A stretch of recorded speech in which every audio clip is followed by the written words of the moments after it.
ஜல்லிக்கட்டு நடத்த வலியுறுத்தி பல்லாயிரம் பேர் பங்கேற்ற பிரம்மாண்ட பேரணி சென்னை மெரினா கடற்கரையில் நடைபெற்றது.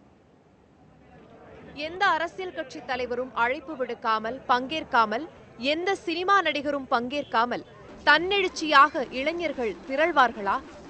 இந்த கேள்விக்கு பதிலளித்திருக்கிறது சென்னை மெரினா கடற்கரையில் இன்று காலை நடந்த இளைஞர்கள் பங்கேற்ற பேரணி.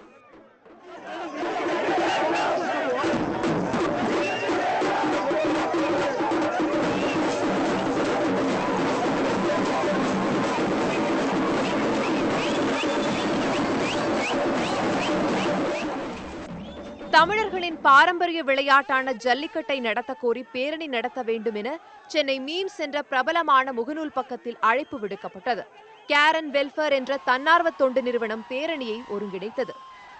இந்த கேம்பெயின் ஃபேஸ்புக்கில் கிரியேட் பண்ண ஒரே ஒரு ஈவெண்ட் தான். மற்றபடி இதுக்கு சம்மந்தமாக எந்த ஒரு ஃப்ளையர்ஸ் அடிச்சு எங்கேயுமே பிரச்சாரமோ ஆட்டோ பிரச்சாரமோ எதுவுமே பண்ணல.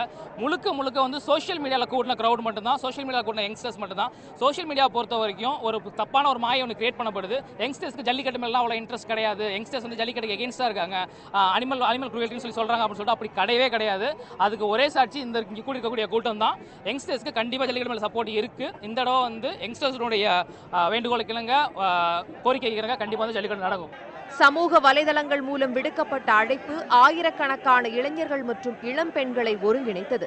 பாரம்பரிய உடைகளில் இளைஞர்கள் பேரணியில் பங்கேற்றனர். சினிமா நடிகர், கிரிக்கெட் பிளேயர்லாம் சொல்றதெல்லாம் முக்கியமே இல்லை.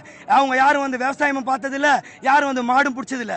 இங்க இருக்க பாதி சென்னை வாசிகளோட சொந்தக்காரங்க எல்லாமே கிராமத்துல தான் இருக்காங்க. சென்னை முழுவதும் கிராமம் தான். கிராமத்தில் நடக்க வேண்டிய விளையாட்டு இங்கே இடம் இல்லாத நடத்த முடியாமல் இருக்கும். இப்போ இங்கே ஒரு மாடு இருந்தால் இங்கேயே ஜல்லிக்கட்டு நடத்துவோம், ஜல்லிக்கட்டு நடத்தியே தீர்வோம்.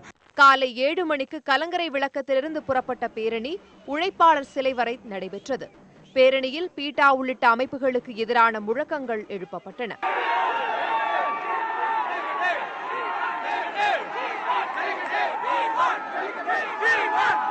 சமூகத்தின் சமகால பிரச்சனைகளிலும் கவனம் செலுத்துவோம் என்பதை இளைய தலைமுறை இந்த பேரணி மூலம் உணர்த்தியிருக்கிறது.